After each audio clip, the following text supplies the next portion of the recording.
मैंने एक हफ्ता पहले एक वीडियो अपलोड करी थी बिग स्कैम एक्सपोज के नाम से। तो आपके हिसाब से इस पूरी लड़ाई में कौन सही है कौन गलत है? नहीं, सिर्फ ये नहीं बोलना है कि आप प्रॉपर लॉजिकली ये बताना है कि अगर मैं सही हूं तो क्यों हूं और अगर मैं गलत हूं तो क्यों हूं। मेरा ये जो ओपिनियन है ना, वो मेरे भाई के भी एक्सपीरियंस पे बेस्ड है, ना कि जस्ट मैं आपका या किसी और का व्यू देख कर आई हूँ। बेसिकली मैंने इसको बहुत करीब से देखा है, क्योंकि जब हम 11th और 12th में थे, अभी मैं यूपीएससी कर रही हूँ यहाँ पर, तो जब हम 11th और 12th में थे तो मेरे भाई को भी ऐसे लोगों ने अप्रोच किया था, मुझे भी कई बार अप्रोच किया था। वहां पे आपने देखा होगा किस तरीके से मोटिवेट किया जाता है, कैसे एक इंसान एक को अलग सा ही इन्वायरमेंट क्रिएट कर दिया जाता है कि आपको समझ में ही नहीं आएगा कि क्या गलत है क्या सही है। वो इतने कॉन्फिडेंट हो गए, स्पेशली एक लड़की थी, मेरी फ्रेंड थी, वो मुझे बोलती थी कि तू चल तू चल। तो हमेशा उसके स्टेटस पे मुझे यही दिखता था कि कोई BMW के साथ फ़ोटो पोस्ट कर रहा है। Exactly guys, I am not lying. तो कोई मर्सिडीज़ के साथ डाल रहा है। तो भाई ने भी मुझे कल ये बात बताई कि ये सब फेक होता है। अगर प्रोडक्ट बेचना तो आप सिंपली बेच दो ना, कि हाँ साबुन है 10 रुपए का, ले लो। उसके पीछे आप BMW क्यों दिखा रहे हो, जो कि वो पॉसिबल नहीं है। Exactly, that is the truth. कुछ लोगों को ये लग रहा है कि ये लड़ाई मेरे और विवेक बिंद्रा के बीच में है, जबकि ऐसा कभी था ही नहीं। ये कुछ लोग समझ रहे हैं या वो खुद समझ रहे हैं। ये लड़ाई एक्चुअल में सच और झूठ की है। ये लड़ाई एक्चुअल में सही और गलत की है। सर इसमें गलत क्या है वैसे? सर वो कोई तिकड़म लगा के अपना कोई प्रोडक्ट बेच रहा है। सर ऐसे बहुत सारे लोग हैं दुनिया में जो कुछ ना कुछ कर ही रहे हैं, कई सारी टैक्टिक्स लगा रहे हैं। और जैसे एडवर्टीजमेंट में बहुत सारा कुछ होता है, तो सर ये भी इसने भी कोई अपनी टैक्टिक्स निकाली है, तो उसमें सर गलत क्या है अपना प्रोडक्ट बेचने वेरी गुड पॉइंट कि इसमें गलत क्या है। कोई बताना चाहेगा कि इसमें कुछ गलत है या नहीं है या ये सही है? सर बेसिकली इसमें सबसे पहले हमारे लोग 18 to 25 के एज ग्रुप के बच्चों को टारगेट किया जाता है और इसमें उनको सेमिनार तक ले जाया जाता है और उनको ज़बरदस्ती आप अपने कुछ भी बेच रहे हो उन्हें फंसा दिया जाता है। सर अजीब टाइप के वहाँ म्यूजिक वगैरह चल रहे होते सेमिनार में। मैं खुद भी ज्वाइन किया था कंपनी में और वो बोलते थे कि आपको आपकी दाढ़ी आने से पहले आपकी गाड़ी आ जाएगी। आई नहीं सर। सर सबसे पहले मैं ये कहना चाहूँगा, क्योंकि जिस आपने बिग स्कैम वीडियो अपलोड की यूट्यूब पे, उसमें आपने ना नाम किसी का बताया ना कंपनी का नाम लिया। तो अगर मैं जैसे चोरी कर रहा हूँ, आप चोर चोर कह रहे हैं, अगर मैंने वो गलती की है तो ऑब्वियसली मैं चिढ़ूंगा उस बात से। आप अगर नाम लेते तो गलत था, कंपनी का या उनका या किसी स्पेसिफिक पर्सन का, तो गलत होता। आपने नाम तो नहीं लिया, और अगर नाम नहीं लिया है आपने और अगर मैं गलत हूँ तो मैं चिढ़ूंगा। और एक और मजेदार बात बताइए, जब वो वीडियो अपलोड हुई कितनों को समझ आया था मैं किसके बारे में बात कर रहा हूं? बहुत कम लोगों को। अगर वो कुछ नहीं करते, चुपचाप बैठे रहते, तो 2 दिन में सब भूल भाल जाता सब खत्म हो जाता। मतलब एक टीचर है जो क्लास में सामने खड़े होकर के बोल रही है तुम में से किसी एक ने चोरी करी है, और एक बच्चा खड़ा होकर के बोलता है मैंने चोरी नहीं करी है, मैंने चोरी नहीं करी। अरे नहीं करी तो बैठा रहे ना चुपचाप। सर इस पर मैं अपने थॉट शेयर करना चाहूँगा। सबसे पहले तो कोई कोर्स बेचना या प्रोडक्ट बेचना कोई गलत नहीं है, लेकिन प्रोडक्ट का अगर आप 50,000 का बेच रहे हो तो उसकी औकात भी होनी चाहिए उतनी। उनके प्रोडक्ट की औकात है 100 रुपये की, लेकिन बेच रहे हैं 50,000 में। सर एक पॉइंट और मैं शेयर करना चाहूँगा। प्लीज बोलिए। लाइक किसी को पसंद नहीं आया और आप उससे कह रहे हो कि आप दूसरों को सेल करो, तो वो उससे ही बड़ा स्कैम है। असली स्कैम ये है, ध्यान से समझ लो सब लोग, कि एक प्रोडक्ट जो आपको पसंद नहीं आया, आप अपने पैसे वापस मांग रहे हो, लेकिन आपको कहा जा रहा है अगर आपको अपने पैसे वापस चाहिए तो अपने जैसे और 4 बेवकूफ पकड़ करके लाओ और उस पर 30% 35% जो भी है कमीशन लो, और जो आपने पैसा लगाया वो पूरा पैसा आपको वापस। ये स्कैम है। अच्छा, इसी में अगर कोई जेन्युइन प्रोडक्ट हो तो क्या ये स्कैम है? नो सर, नहीं है। ये भी ध्यान से समझ लेना। तो मजे की बात यह है कि जब मैंने स्कैम को एक्सपोज किया तो ऐसी हजारों कंपनीज हैं इंडिया में, उनमें से सिर्फ एक ही कंपनी वाले और उस कंपनी का मालिक नहा धो करके मेरे पीछे पड़ गया। इसका मतलब क्या निकालोगे? अब आ करके कह रहे हैं कि बताओ इसमें स्कैम क्या है, तो ठीक है मैं बताता हूं स्कैम क्या है। आज अच्छे से बताता हूं और पूरी दुनिया को समझाता हूं कि स्कैम होता क्या है। तो एक काम करते हैं, एक वीडियो देखते हैं। उस वीडियो को देखने के बाद में आप लोग अपने व्यूज बताइएगा कि स्कैम है या नहीं है। दोस्तों मेरा नाम नीरज है, मैं राजस्थान जोधपुर से हूँ। बड़ा बिजनेस है। अभी 5 दिन पहले 4 तारीख को 4 सितंबर को मुझसे एग्रीमेंट पे साइन करवाया और बोले कि आपका जो ये केस है हम सोल्व कर देंगे और जो आपका बाकी पेमेंट है वो हम आपको रिफ़ंड कर देंगे। 4 तारीख के बाद हमारा एग्रीमेंट हुआ। मुझे सेटलमेंट एग्रीमेंट दिया कि आप एग्रीमेंट पे साइन करो, इसको अच्छे से रीड करो, पढ़ो इसको, फिर आप साइन करके हमें भेजो, तब हम आपका जो पैसा है वो हम आपको रिफ़ंड कर देंगे। मेरा जो भी पैसा है मैक्सिमम जो है अब 35,000 मेरा पैसा बड़ा बिजनेस में भी बाकी है। लॉस तो अगर मैं बोलूँ तो मेरा कैश का 1 लाख का मेरा लॉस हुआ है 2 साल के अंदर। एक साल मैंने फुल काम किया, DMT भी पैसा खर्च किया, आना जाना बहुत स्ट्रगल किया, लेकिन पैसा नहीं कमा पाया। 1 लाख का मैं लॉस करके बैठा हूँ। लेकिन जो बड़ा बिजनेस को मैंने दिया था उसमें मेरा 35,000 अभी बाकी है बड़ा बिजनेस लेने का। और जो हमारा एग्रीमेंट का साइन हुआ था वो हुआ था 40,000 का। तो मेरा समीर करके नाम है, तो उन्होंने मुझको एग्रीमेंट दिया और बोला कि 40,290 रुपये जो अमाउंट है वो आपके हम अकाउंट में ट्रांसफ़र कर देंगे जब आप एग्रीमेंट साइन करके हमें भेजोगे उसके बाद। तो मुझे 2-3 दिन बोलते रहे, सर कल होगा, परसों होगा, 24 घंटे 48 घंटे ऐसे ही बोलते लास्ट में आके बोला सर आपको रिफंड नहीं होगा, आप हमारे रिफंड कैटेगरी में नहीं आते। और उसके बाद मेरे को बोला सर हमारे एक सीनियर आपको कॉल करेंगे, लेकिन उनके किसी भी सीनियर्स का मेरे पास कॉल नहीं आया, ना मुझे व्हाट्सएप पे रिप्लाई दे रहे हैं। यहाँ पे कुछ पोस्ट हैं वो भी मैं आपको शेयर कर दूंगा स्क्रीनशॉट, जो आप देख सकते हो कि कितना बड़ा मेरे साथ फ्रॉड हुआ है। तो अगर आपको भी ऐसे सेटलमेंट एग्रीमेंट दिया जाता है कि आप साइन करिए और आपको पैसा हम रिफंड दे देंगे, तो मेरे दोस्तों ये बिल्कुल भी भूल कर भी मत करना एग्रीमेंट साइन। पहले आप उनको बोलो कि पहले पेमेंट दो, उसके बाद हम एग्रीमेंट साइन करेंगे। देखो भाई एग्रीमेंट क्या है, क्योंकि हम मिडिल क्लास फैमिली से गरीब लोग हैं, हमें सिर्फ अपने काम से मतलब होता है ना।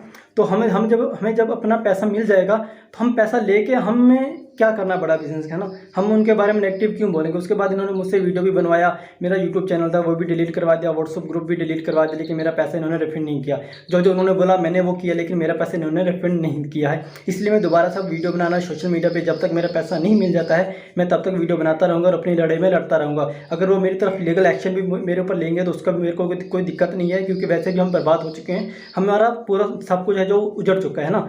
तभी इससे बुरा हमारे साथ जो भी होगा वो देखा जाएगा, और जो बुरा हमारे साथ हो चुका है इससे ज़्यादा बुरा हमारे साथ नहीं हो सकता है ना, और ना भी वो कर सकते। जितना बुरा होना था वो हमारे साथ हो चुका है। मैं जब भी IBC के बारे में सोचता हूँ मुझे ऐसा लगता है कि मेरा पैसा भी बर्बाद हो गया, मेरा टाइम भी बर्बाद हो गया। मैंने इतना ट्रस्ट किया था विवेक बिंद्रा जी पर, मेरा ट्रस्ट भी चला गया और मुझे सुसाइडल थॉट आते हैं। और मैं अगर कंपनी मेरा पैसा रिटर्न नहीं करती है तो मैं सुसाइड करूँगा। और मैंने 10-12 वीडियो बना करके अलग अलग चैनल पर डाल दिए हैं और शेड्यूल कर दिया है। मेरे ना होने के बाद वो वीडियोस रिलीज होते जाएंगे जिसमें मैंने बताया है कि किस तरीके से मैंने डॉक्टर विवेक बिंद्रा जी का वो सब भी लगा दिया कि मेल पर कि मैंने पैसा डाला था, और मेरा चैनल स्ट्राइक पड़वा दी गई है। और मुझे बोलने की भी वो नहीं दिया कि मैं बोल सकता हूँ, इसलिए मैं ये बिल्कुल नए चैनल पर ये वीडियो डाल रहा हूँ। और मैंने 10-12 वीडियोस और बना के रखे हैं जो मैं 10-12 अलग अलग चैनल्स पर मैंने डाल दिए, अपलोड कर दिया है, शेड्यूल कर दिया है। अगर बड़ा बिजनेस की टीम मुझे मेरा पैसा नहीं लौटाती है तो मेरे पास कोई ऑप्शन नहीं रहेगा, क्योंकि मुझे अभी फ़िलहाल में वो पैसा चाहिए कैसे भी करके, क्योंकि जिन लोगों से मैंने पैसा लिया है वो लोग डे नाइट मुझे परेशान कर रहे हैं। मैं आपको बताना चाहूँगा कि ये वीडियो हमने रिकॉर्ड नहीं करी है, ये यूट्यूब पर अवेलेबल है, और ऐसी 1-2 नहीं बहुत सारी वीडियोस अवेलेबल हैं अलग अलग लोगों की।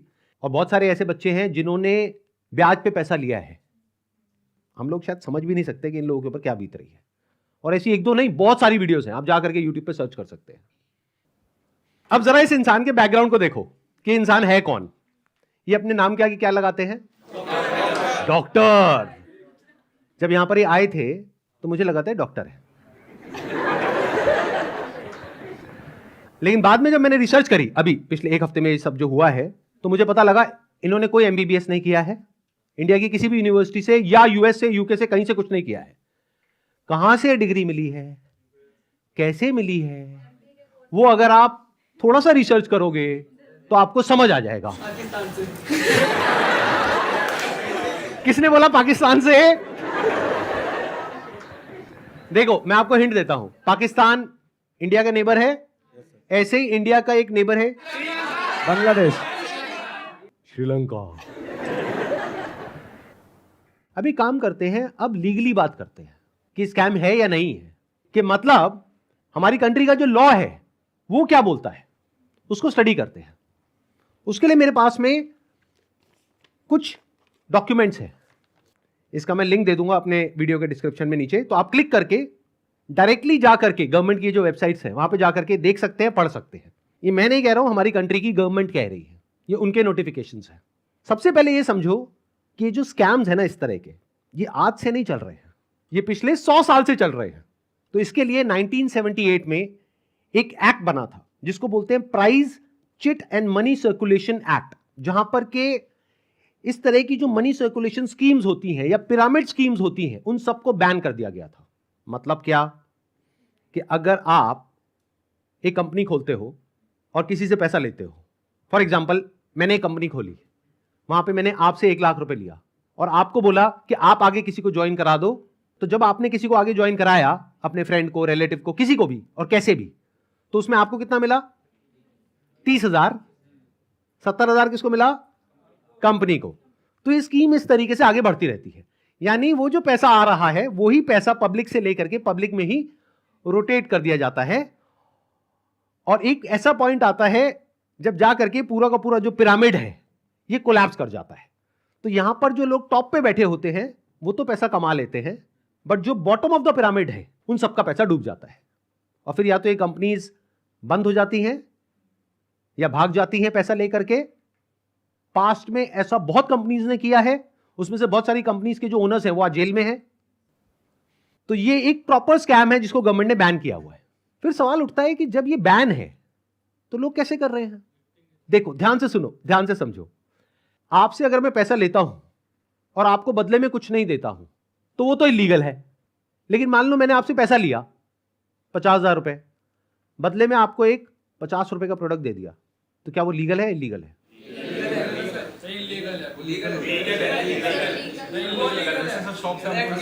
हो गए ना कंफ्यूज? तो ये एक लूपहोल है, ये जो लॉ है उसके अंदर, इसको ये लोग यूज कर रहे हैं। मतलब गवर्नमेंट ने क्या कहा कि अगर आप किसी के घर का दरवाजा तोड़ते हो और अंदर जाते हो और चोरी करते हो तो आपको सजा होगी। लेकिन ये लोग क्या बोल रहे हैं कि देखो दरवाजा लिखा है, खिड़की नहीं लिखा है। खिड़की से तो हम जा सकते हैं ना। तो जो कंपनीज जेन्युइन है और जो फेक है उसमें सबसे बड़ा फर्क क्या होता है कि जो प्रोडक्ट है अगर लोग उसकी वजह से ज्वाइन कर रहे हैं और वही एडवर्टाइजिंग में कहा जा रहा है, वही उसका ओनर कह रहा है, तब तो वो जेन्युइन है। मेरे हाथ में ये रिजर्व बैंक ऑफ इंडिया का सर्कुलर है। इसमें क्लियरली आरबीआई ने यानी रिजर्व बैंक ऑफ इंडिया ने कॉशन किया है public against multi level marketing activities. इसमें मैंने कुछ पॉइंट्स को हाईलाइट किया हुआ है, उसको मैं एक बार आपको एक्सप्लेन कर देता हूं। Income under such schemes majorly comes from enrolling more and more members from whom hefty subscription fees are taken rather than from the sale of products they offer। तो ये आरबीआई का कहना है। मतलब देखना ये है क्या वो जो प्रोडक्ट है और सर्विस है उसका जो प्राइस है वो मार्केट से थोड़ा ज्यादा है या बहुत ज्यादा है। अब आपको एक बहुत मजेदार बात बताता हूं। ये सिखा रहे हैं 10 दिन का एमबीए। 10 दिन में कौन सा एमबीए होता है? मतलब इस हिसाब से आईआईएम और ये जितने टॉप एमबीए कॉलेजेस हैं उसकी प्रिपरेशन के लिए लोग कोचिंग में जाते हैं, तैयारी करते हैं कैट को क्रैक करने के लिए, उस सबकी तो कोई जरूरत ही नहीं है। साक्षात विवेक बिंद्रा जी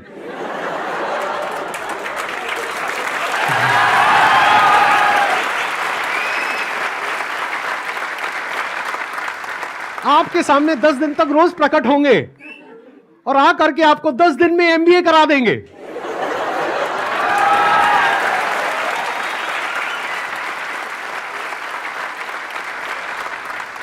प्रोफेसर साहब एक बात बताइए, आपने अपनी वीडियो में बोला कि एक इमेज मैं 20,000 रुपए की बेच रहा हूं, तो क्या वो स्कैम नहीं है?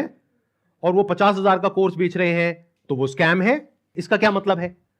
मतलब भाई साहब ये है कि मेरी जो 20,000 की इमेजेस हैं वो कौन खरीदता है? आप में से कोई भी है जिसने आज तक मेरी कोई भी इमेज खरीदी? Not even a single person. तो हमारी इमेजेस कौन खरीदता है? जो बड़ी बड़ी कंपनीज हैं, बड़े बड़े ब्रांड्स हैं जिनकी टर्नओवर हजारों करोड़ रुपए की है, वो 20,000 रुपए की इमेज खरीदते हैं। क्यों खरीदते हैं? क्योंकि अगर वो इमेजेस हमसे नहीं खरीदेंगे और खुद शूट करेंगे तो उनका खर्चा आएगा 5 से 10 लाख रुपए, और वो इमेज कितने में मिल गई? 20,000 रुपए में। हमने जब वो शूट किया तो हमने 10 लाख रुपए लगाया, तब जाकर के 20,000 में एक इमेज बेची। तो इसमें किसका फायदा है? उस कंपनी का भी फायदा है और हमारा भी फायदा है। इसको बिजनेस बोलते हैं।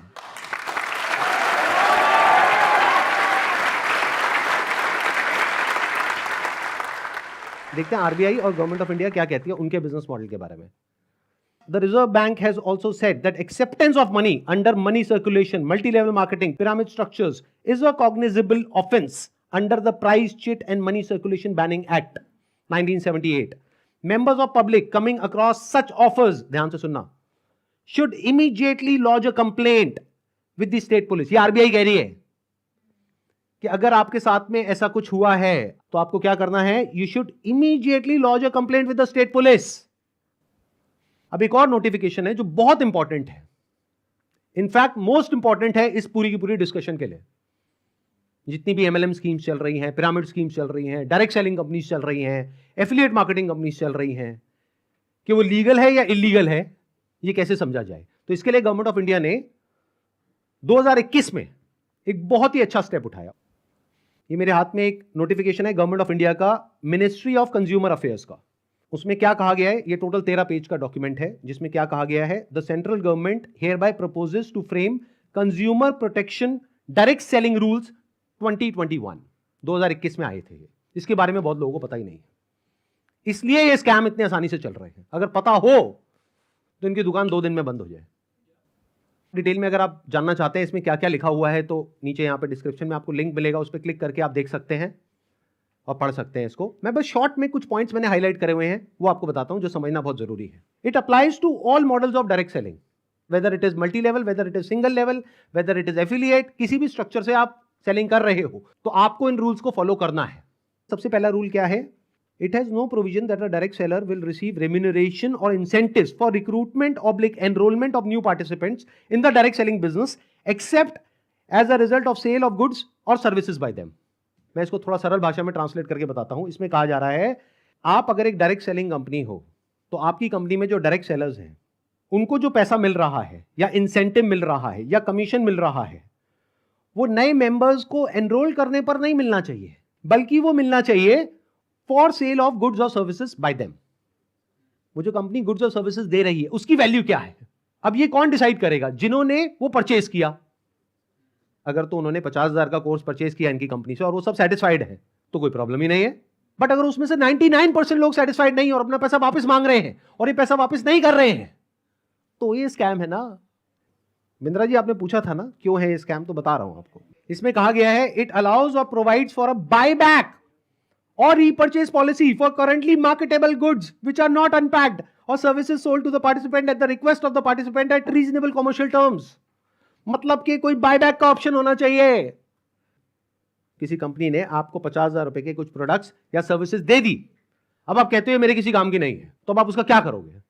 उस कंपनी को एक बायबैक पॉलिसी देनी पड़ेगी। अब देखना, ध्यान से सुनना, ध्यान से समझना। बायबैक आप किस चीज पर दे सकते हो? जिसकी कोई मार्केट वैल्यू हो। मतलब कि गवर्नमेंट क्या कह रही है यहां पर कि आप कोई ऐसा प्रोडक्ट बेचो डायरेक्ट सेलिंग में जिसकी कोई मार्केट वैल्यू हो, क्योंकि अगर 3 महीने बाद वो इंसान आकर के कहता है कि ये लो आपके प्रोडक्ट्स वापस, तो उस कंपनी को पता है कि ये प्रोडक्ट्स पैक्ड हैं, तो ये प्रोडक्ट्स हम किसी और को दे देंगे, तो ना कंपनी का नुकसान हुआ ना कस्टमर का नुकसान हुआ। बट अगर कुछ आपने ऐसा बेच दिया है जिसकी कोई मार्केट वैल्यू नहीं है, फॉर एग्जाम्पल आपने कोर्स खरीदा इनसे, अगर आप जा करके किसी को बोलते हो कि कोर्स मैंने 50,000 का लिया है, आपको 5,000 का देती हूं, ले लो, कोई लेगा? 500 रुपए का लेगा? तो इसकी मार्केट वैल्यू क्या है? Zero. It is a clear violation of this act.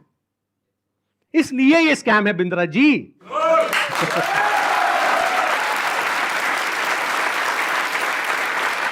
उन्होंने एक बहुत बड़ी गलती कर दी।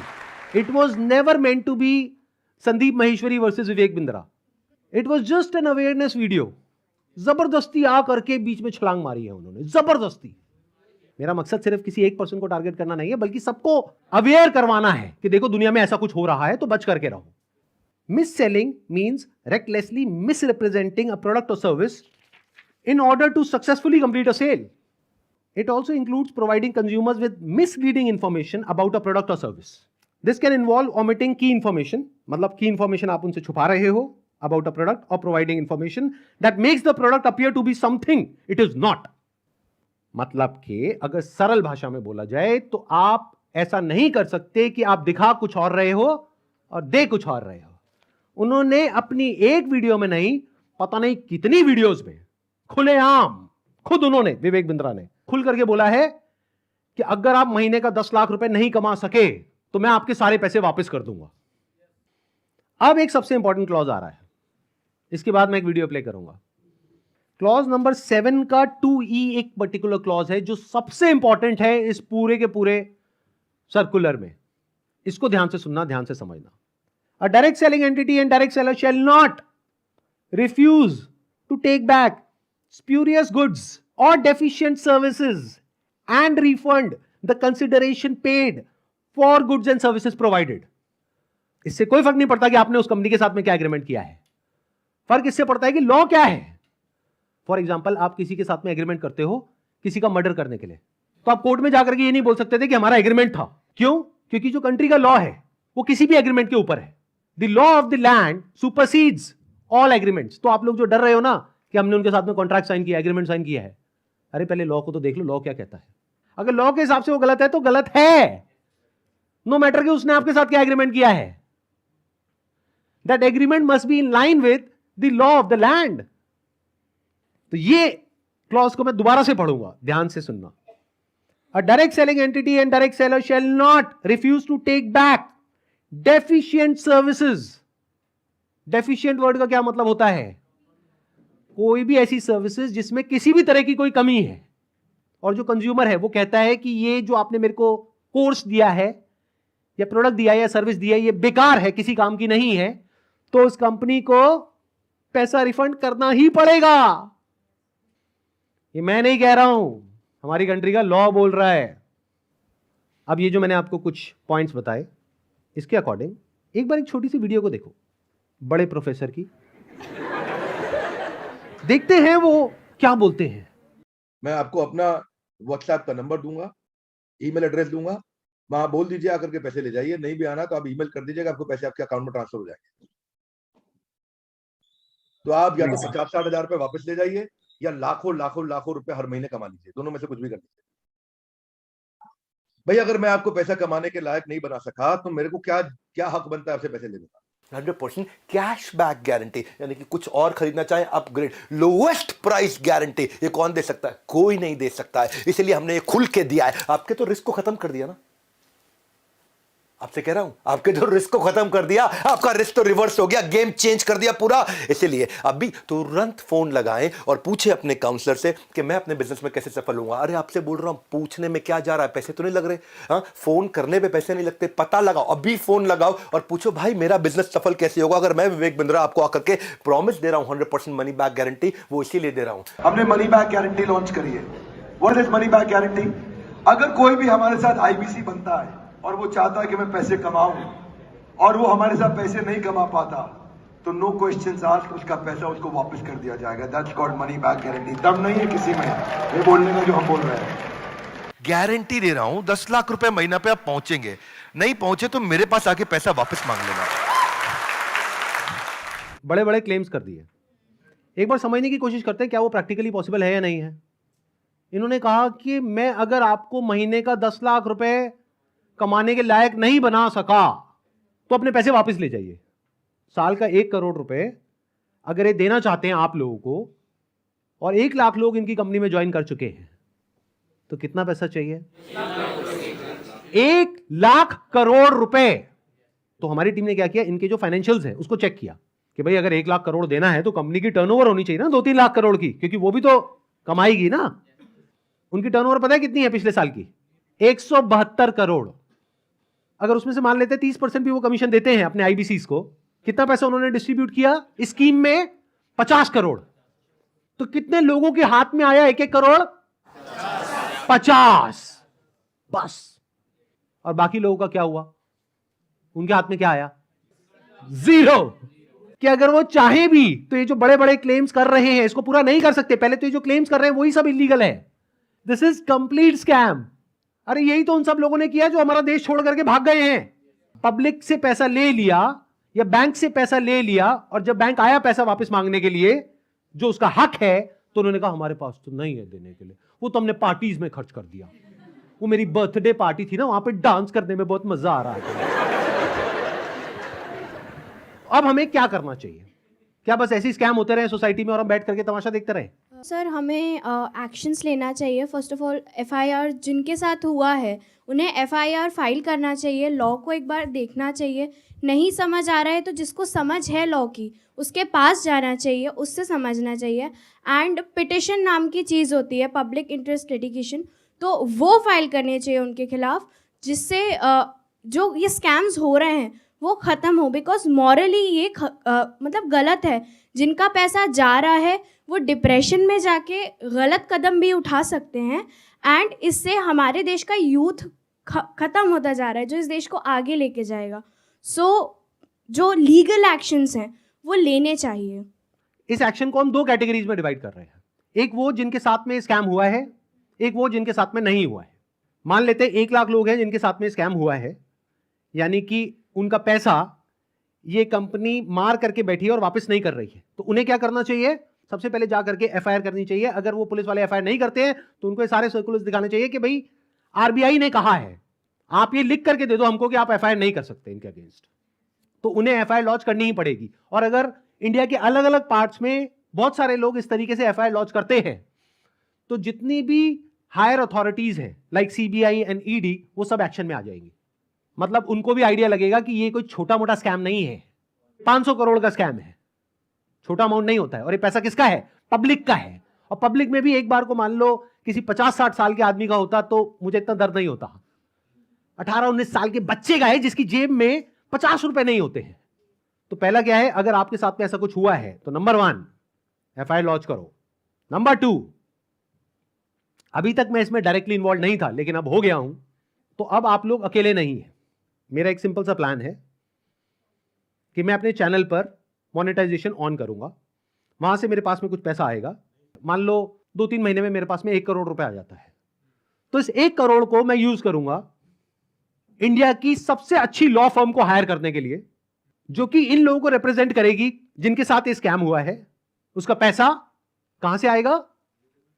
मेरे चैनल पे जो एड्स रन होंगी अगले 2-3 महीने तक, वहां से आएगा। अगर उस पैसे की मुझे जरूरत पड़ी तो, अगर उतना पैसा मैं खुद अरेंज कर पाया तो मैं एड्स ऑन नहीं करूंगा। लेकिन अगर मैं अपने बेस पे अरेंज नहीं कर सकता हूं तो मैं एड्स ऑन कर दूंगा। तो तैयार रहना, कल को बोलना मत कि एड्स कहां से ऑन हो गई। जरूरत पड़ी तो मैं 1-2 महीने के लिए एड्स ऑन करूंगा, फिर बंद कर दूंगा जैसे ही मेरे पास में उतना पैसा आ जाएगा जितना उस लॉ फर्म को देना है। फिर वापस से अगर मेरे पास में पैसा खत्म हो गया उनको देने के लिए 6 महीने बाद, फिर से एड्स ऑन कर देंगे। अपने घर की खेती है, क्या दिक्कत है?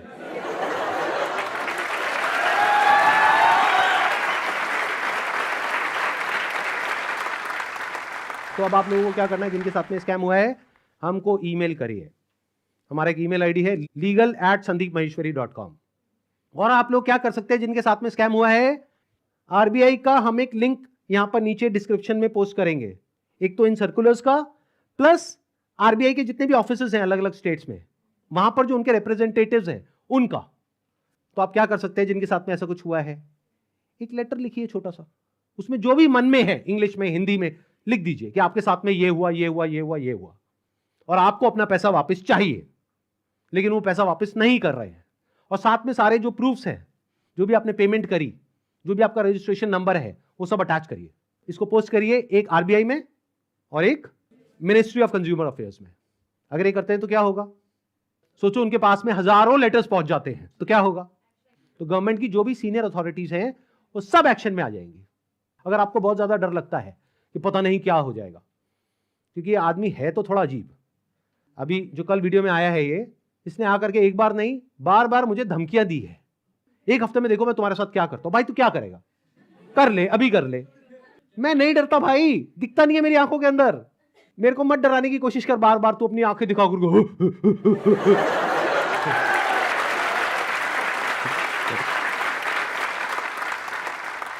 अगर मेरे को एक्चुअल में कुछ हो गया अगले 1 हफ्ते में, तो सारा शक किस पे जाएगा? है ना? कैसा प्रोफेसर है? थोड़ा तो बुद्धि यूज कर, थोड़ा तो लॉजिक नाम की चीज यूज कर। पब्लिकली आ करके मेरे को धमकाए चले जा रहा है, क्या ये लीगल है? अच्छा, एक चीज ध्यान में रखनी है आप लोगों को जिनके साथ भी स्कैम हुआ है, चाहे आप हमको ईमेल कर रहे हैं, चाहे आप कहीं पर भी इस तरह से लेटर भेज रहे हैं या ईमेल्स भेज रहे हैं, जहां भी आप भेज रहे हैं, जो भी प्रूफ है पेमेंट का वो साथ में अटैच करिए और अपनी कॉन्टैक्ट डिटेल्स प्रॉपर तरीके से दीजिए, क्योंकि अगर आप हमको ईमेल कर रहे हैं तो हमारी लीगल टीम आपको कॉन्टैक्ट करेगी आपके फैक्ट्स को वेरीफाई करने के लिए। तो ये हो गया एक कैटेगरी उन लोगों की जिनके साथ में स्कैम हुआ है। अब बात करते हैं बाकी के लोग, जो आप लोग हो। क्या आप जेन्युइनली कुछ करना चाहते हो? कितने हैं जो जेन्युइनली कुछ करना चाहते हैं? तो एक हैशटैग है जिसको बहुत तेजी से हमको स्प्रेड करना है। मतलब कि जब ये वीडियो अपलोड होगी उसी दिन ये हैशटैग हर जगह ट्रेंड करना चाहिए। हर यूट्यूब के कमेंट सेक्शन में, ट्विटर पर, इंस्टाग्राम पर, हर जगह इसके बारे में बात होनी चाहिए। उसके पीछे क्या वजह है? क्योंकि जैसे ये वीडियो अपलोड होगी उनको समझ आ जाएगा कि अब उनके लिए सारे दरवाजे बंद हो गए हैं, and it is just a matter of time जब उनके अगेंस्ट बहुत बड़े लेवल पर लीगल एक्शन होने वाला है। तो वो क्या करेंगे? वही जो पास्ट में ऐसे सब लोगों ने किया, वो देश छोड़ करके भागेंगे। इसका टाइम नहीं देना है। तो वो कब हो सकता है? जब आरबीआई के जितने भी सोशल मीडिया पेजेस हैं, मिनिस्ट्री ऑफ कंज्यूमर अफेयर्स के जितने भी सोशल मीडिया पेजेस हैं, वहां पर सब जगह ये हैशटैग ट्रेंड कर रहा हो, तो क्या होगा? इमीडिएटली उसके ऊपर एक्शन होगा। तो अब इनको रोकने का क्या तरीका है? एक हैशटैग है, ध्यान से सुन लो इस हैशटैग को, और ये यहां पे आ भी जाएगा नीचे और वीडियो में भी दिख रहा होगा आपको। Hashtag stop Vivek Bindra. रोको इसको भाई।